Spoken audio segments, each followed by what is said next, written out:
몇 달 전인가요? 불과 두 달, 석 달 전인가? 저 덕평에서 또 만났던 한 전도사님인데 그 예전에 같이 RTS에서 공부했던 전도사님이 저를 이렇게 알아보지 못하고 가까이 있는데 눈을 마주 이렇게 치고 이렇게 있는데도 불구하고 저 누군가 하고 이렇게 보더라고요. 그래서 이제 조연이다 하니까 너무 소스라치게 놀라는 거예요. 얼굴이 너무 변했다고. 그러면서 아, 결혼 후에 이제 아이를 키우시냐. 네. 아이를 키운 사람마다 다 그런지는 모르겠는데 사람 얼굴이 변하나 봐요. 그래서 저도 이제 3년 전, 4년 전, 5년 전의 사진을 보면 참 많이 이렇게 사갔구나 하는 것을 보게 됩니다. 그 여러분들은 여러분들의 그런 모습 또 과거의 어떤 사진들을 이렇게 비교해 봤을 때 달라진 점들이 물론 있겠죠. 주름이 더 생기고 머리가 하얘지고 그런 거 말고요. 혹시나 과거에 있던 나의 모습 가운데 지우고 싶은 그런 어떤 얼굴들이 있으신지 모르겠는데요. 저는 그렇습니다. 이제 물론 사춘기 때 모든 사람들이 대다수의 청소년들이 그러겠지만 자기 어떤 환경, 어떤 배경이나 그런 것들을 못마땅해 하거나 거기에 대해서 뭐 반감을 갖는다거나 격동의 시기니까요. 그러잖아요. 그때 찍힌 저의 그 중고등학교 때 20대 때도 마찬가지지만 그때 찍혔던 사진의 모습을 별로 안 보고 싶어 해요. 왜냐면 제가 이제 알잖아요. 저의 모습을. 그러니까 지금은 이렇게 한 분 한 분 얼굴을 보면서 눈을 마주치면서 보기도 하지만 예전에 저는 그러지 못했었어요. 이렇게 사람 눈을 피하고 늘 주눅 들어 있고 의기소침하고 늘 자신감이 없었던 거죠. 이게 어찌 보면 저희 이제 가문에 흘러내리는 그런 좀 영적 문제 하나 그 양상 중에 하나입니다. 저희 아버지도 그렇지만 그냥 좀 그러더라고요 대부분. 왜 그럴까? 물론 사춘기라서 그럴 수도 있겠죠. 뭔가 이제 주눅 드는 그런 일들이 있어서 그럴 수도 있겠죠. 근데 뭔가 이제 생각과 그런 마음이 뭔가 이게 잡혀 있구나.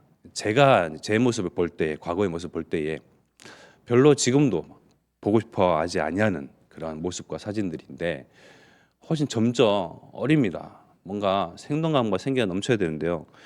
늘 주눅 들어 있어요. 이게 보면 마귀에게 눌린 상태, 그러니까 속아 있는 상태. 늘 당해왔고 당해주고 나의 인생은 그러려니 하는 그냥 운명과 그야말로 사주팔자를 그대로 그냥 받아들이는 상태.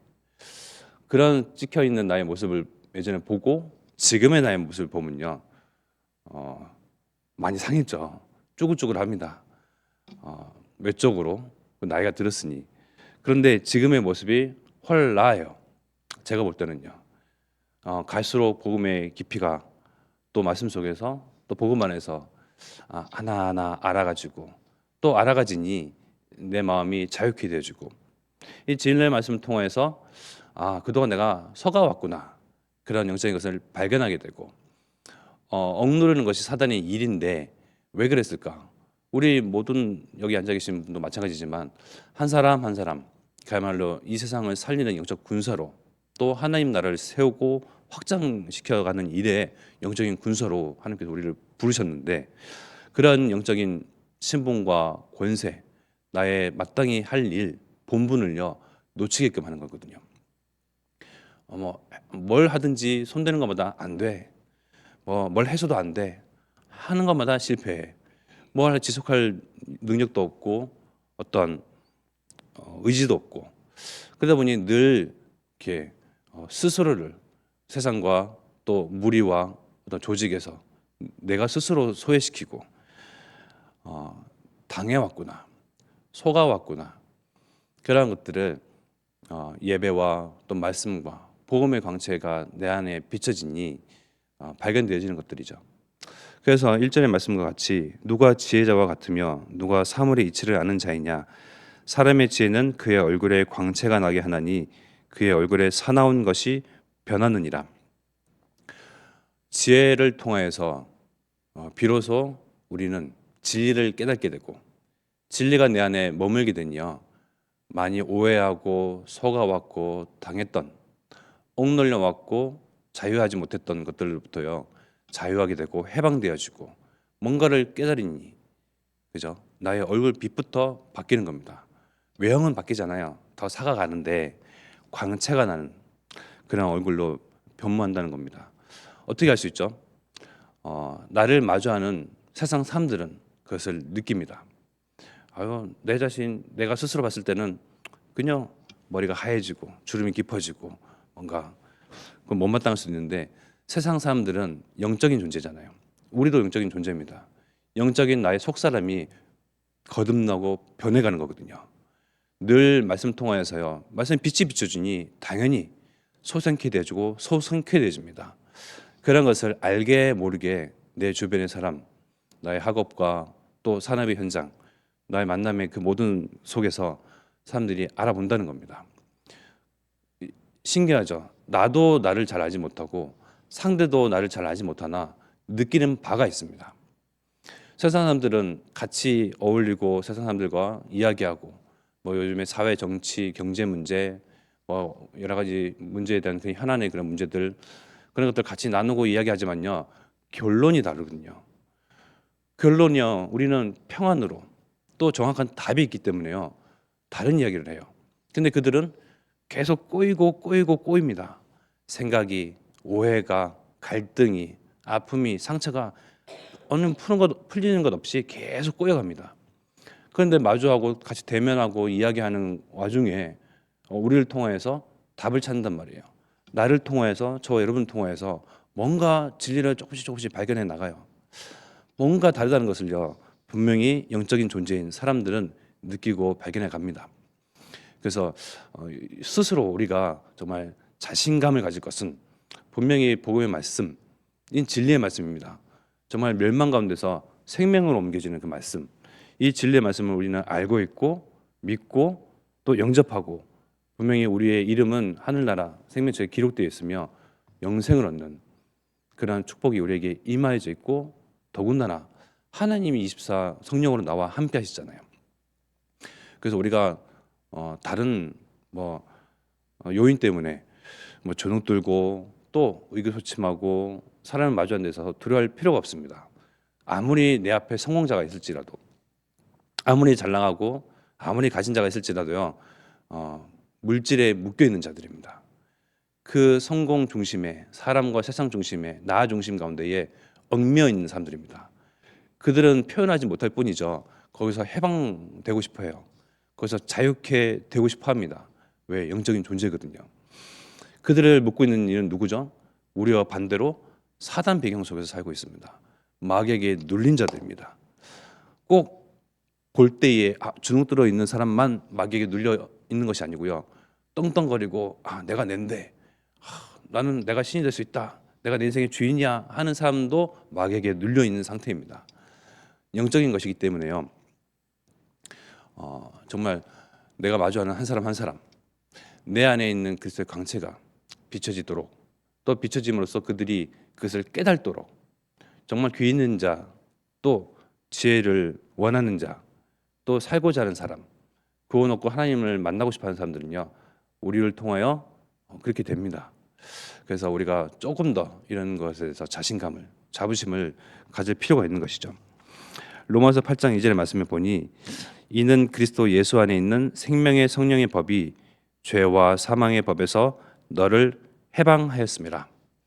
우리는 해방된 자들입니다. 죄와 저주와 지옥 배경 속에서 허물과 씻을 수 없는 원죄 문제 가운데서 어떻게 해요? 그리스도 예수 안에 있는 생명의 성령의 법을 통하여서요. 생명의 성령의 법이라고 말씀했잖아요.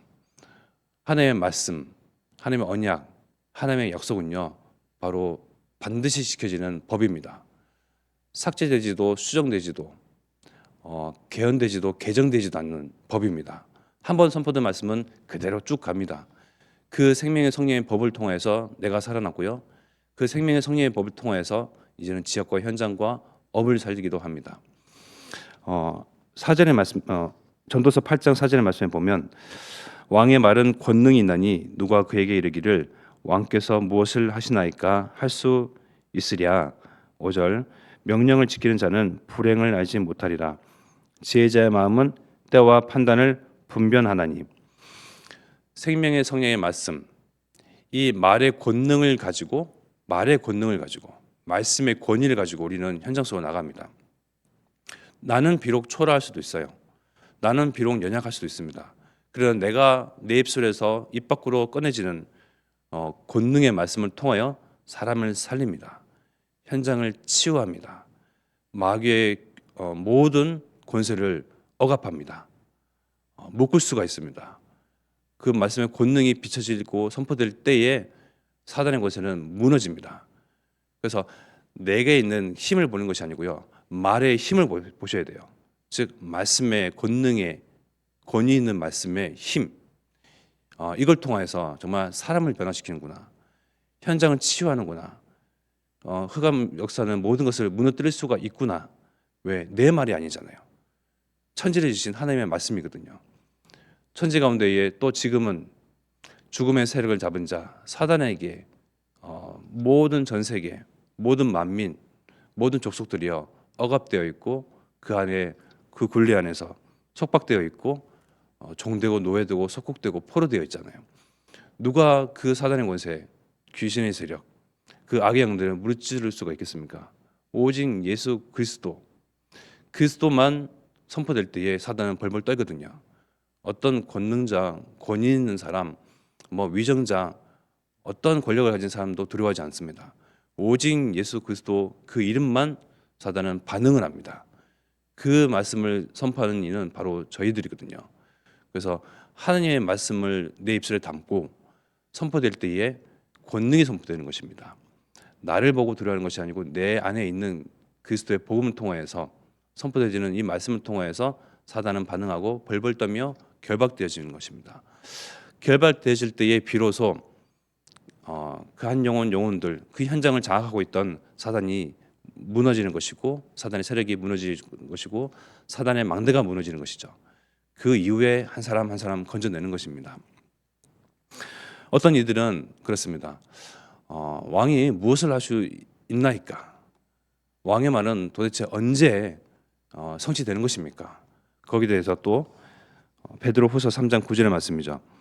주의 약속은 어떤 이들이 더디다고 생각하는 것 같이 더딘 것이 아니라 오직 주께서는 너희를 대하여 오래 참으사 아무도 멸망하지 아니하고 다 회개하기에 이르기를 원하시느니라.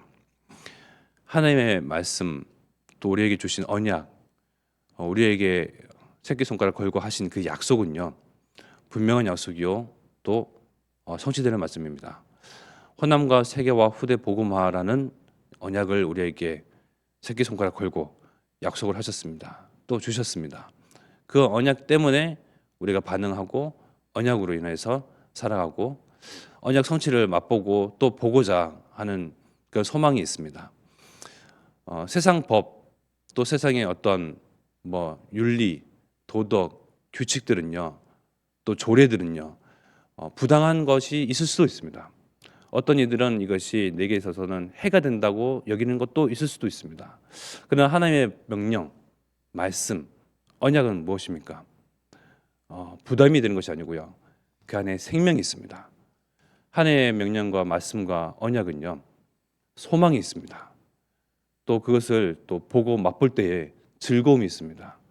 모두를 살리고 치유하고 생명이 전달되게끔 하고 마귀와 죄와 허물과 저주 지옥 배경 속에서 해방시키고 자유케 하는 그 말씀입니다. 이 말씀을 준행하는 자, 바로 저와 여러분들은 참 행복자지요. 말씀 안에 있을 때에 비로소 내가 자유함을 느낍니다. 아이들을 양육할 때에 그런다고 하더라고요. 규칙을 정해줘야 된대요. 규칙이 있는 선 안에서 행동하고 잘잘못을 판가름하고 하잖아요. 그래야지 안도한대요. 안심한답니다. 그렇구나. 규칙이 정해져야 사람은 그 규칙 안에서, 법 안에서 내가 뭔가 보호받고 그 규칙 안에서 행동해야 내가 살 수 있구나. 그렇게 안도한다는 것을 육아를 통해서 보고 배우는데, 그렇습니다. 우리가 사람이 아무리 자유롭게 자유의지를 가지고 행동하고 말한다고 하지만 법의 태도 안에 있어야 뭔가 올가매는 것이 있어야 얽매이는 것이 있어야 자유함을 느끼는 거거든요. 근데 세상 법, 세상이 어떤 진리라고 말하는 그 이치, 뭐 조례든 규정이든 무엇이 됐든 부당할 수도 있습니다. 그러나 하나님의 말씀, 하나님의 언약, 하나님의 약속은요. 그 넓은 범위 안에서 나를 자유케 하고요. 그 안에서 모든 것을 종횡무진하게끔 하고요. 누리게끔 하고요. 모든 것을 다 권세를 사용하고요. 그것이 무엇입니까? 생명을 살리는 그런 말씀. 호세우를 언약을 성취하는 그런 언약의 약속. 그 안에서 내가 살고 호흡하고 다니고 만나고 또 모든 것을 만끽하고 누리고, 그러나 이 약속의 말씀을 벗어나면 그저 나만이 사는 그런 언약, 그저 우리 가족, 내 자녀, 우리 가정에만 국한된 그러한 하나님의 복, 그것이 그냥 그렇게 머물러 있으면요 썩고 맙니다. 하나님의 말씀과 언약은요 뻗어나가도록 하시는 것이 그러한 성질이 있습니다. 처음부터 주셨던 그 언약의 말씀, 처음부터 주셨던 약속의 그 말씀은요 모든 이들에게 해당됩니다. 이제 나에게 와 있던 이 말씀을 통하여 내 현장, 만남, 지역, 나의 수준은 그래야지 못하는데 나의 시각은 그저 내 문제, 내 갈등, 나의 상황만 처리하고 해결하는 데 급급하지만 내 시선을 자꾸 2, 3, 7과 5점 정적으로 두는 것입니다. 그래서 정말 이것이 뻗어나가고 증거되어지고 선포되는 때에 우리가 정말 비로소 내가 살아있구나, 내 안에 있는 생명이 그저 되어지는 것이 아니구나, 이 생명의 능력이 정말 능히 모든 일을 살리고도 남는 그러한 생명의 말씀이구나. 왜? 하나님께서 모든 사람이 멸망받지 아니하고 죽어가지 아니하고 영생을 얻고 진리를 아는데 원하시는 그 약속의 말씀이잖아요. 더딘 것이 아니고 오래 참으시는 것입니다. 나를 참으셨던 것처럼 우리의 현장에 있는 사람들을 기다리십니다. 나를 통해서 그 일을 행하고자 하십니다. 그래서 우리가 이 시간 또한 기도할 것은 이렇게 반드시 성취되는 말씀, 호남과 세계와 후대를 살리는 그런 언약은 분명합니다. 1.1핵도 없어지지도 아니하고 수정되어지지도 아니하고 개정되어지지도 아니하는 하나님의 말씀, 분명히 내 안에 또 우리 안에 머물러서 또 하나님께서 하시는 것을 우리가 보고 목독해 하시고 또 우리가 본 것을 우리 후대들에게, 자녀들에게 그대로 전달할 수 있도록 증인으로 서게 하시며, 또 호세우의 언약을 붙잡고 함께할 그런 담임 목사님 보내주시사 그 정신을 잇고 또 함께하며 모든 전성도가 이것으로 연합하고 함께하고 원내싸면서 비로소 하나님께서 정말 우리 교회를 통하여서 주셨던 언약 그대로 성취하실 것을 소망하며 기대하며 기다리며 정말 마음껏 전도운동할 수 있도록 그런 교회로 또 성도로 한 가정으로 쓰임 받을 수 있도록 주께서 역사하옵소서. 합심해 기도드리겠습니다.